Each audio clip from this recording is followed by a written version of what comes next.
Welcome back, guys. Time for a quick update on my plants.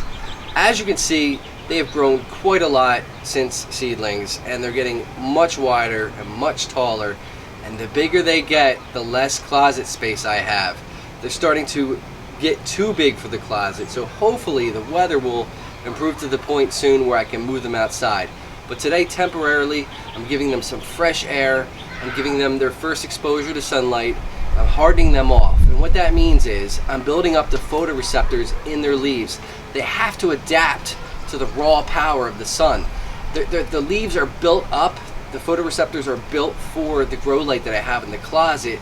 They haven't acclimated to handle the amount of energy that's coming from the sun yet. So you have to do that in like maybe 2-hour cycles to start, 4-hour cycles to start, eventually 6 hours, and then once they seem like they can handle it and they're not, limping or burning up, you'll see burnt leaves, then you know it's okay to start leaving them out all day. So that's what I'm in the middle of doing. I'm getting them out here, getting them fresh air, which they also need because I did notice a little bit of edema on some of the leaves. Edema is water retention in the cells of the plant, and that can be caused by too much humidity, not enough light, over-fertilization, or overwatering. And I already know I don't overwater. I haven't fertilized them. They get plenty of light. There could be a little extra humidity in there because it's not regulated, and I only have one fan, so I'm banking on humidity and ventilation being the cause. So by bringing them out here, I'm giving them some fresh air. They're getting that ventilation they need. It's not that humid out here. I think it'll benefit them. And just real quick, I'll show you what edema looks like on a plant. When you first see it, you might say, oh my God, are those bugs? What's attacking it? It's not. They're just little bubbles of water retention within your leaves. So not the end of the world, especially if you're going to be moving your plants outside. Not a big concern. Now, if you're an indoor gardener all the time, you might need to address that. It's maybe time for some bigger fans. You need an intake and an outtake. You got to, watch your humidity within the tent. You're going to always have a natural humidity from the watering process of the plants, but anything else you can cut back on watering wise, or if you have any extra moisture in there for whatever reason, I would eliminate that, and that'll help you get rid of the edema. But like I said, if you're going to be moving them out, not that big of a deal. The leaves they have now are not the leaves they're going to have within a week or two or a month or two, so just got to get them outside. So that's what I'm doing today. And man, they're looking good. I am so happy. I've got about 60 plants out here, and then I also have another 20 inside growing under a smaller grow light that they have plenty of air circulation, so I don't need to worry about them yet, and they're still smaller.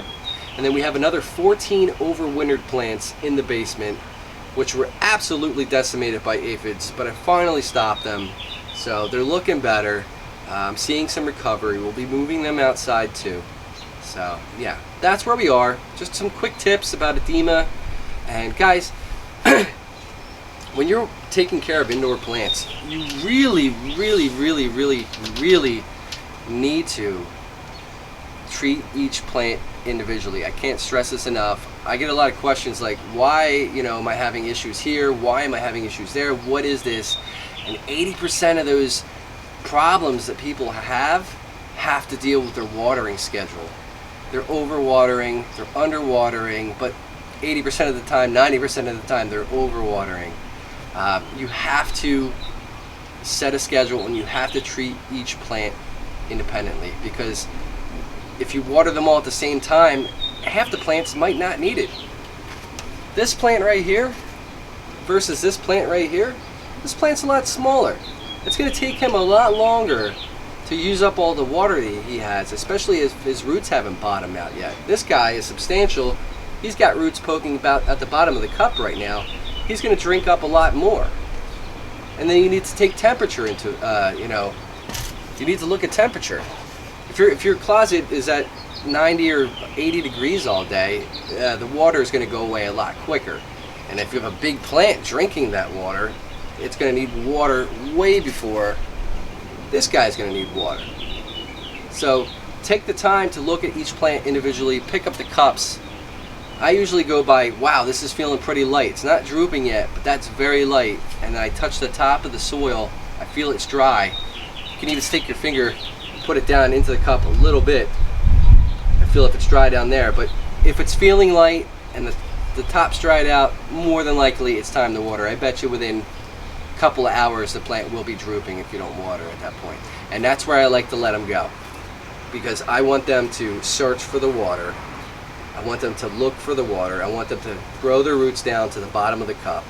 You need them to chase the water. So let them dry out completely, not bone dry, but like I said, when it's light and it's dry, water them until it comes out the bottom, and those roots will keep looking for that water down here. They'll keep following it, and then when it's time to transplant this thing, it's going to be ready to go. It's going to have beautiful roots.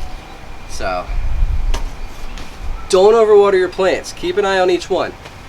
And you might say, well, I don't have time to. I don't know how many plants you have, but when you have 80 plants, I still check each one individually. And the results, you can't beat them. So anyway, guys, thank you for stopping by today. If you have any questions, please leave them in the comments below. If you enjoyed the content, please leave a thumbs up and click that subscribe button. It helps me out, builds my ego up, it makes me happy inside, and I love it. So thank you guys for stopping by.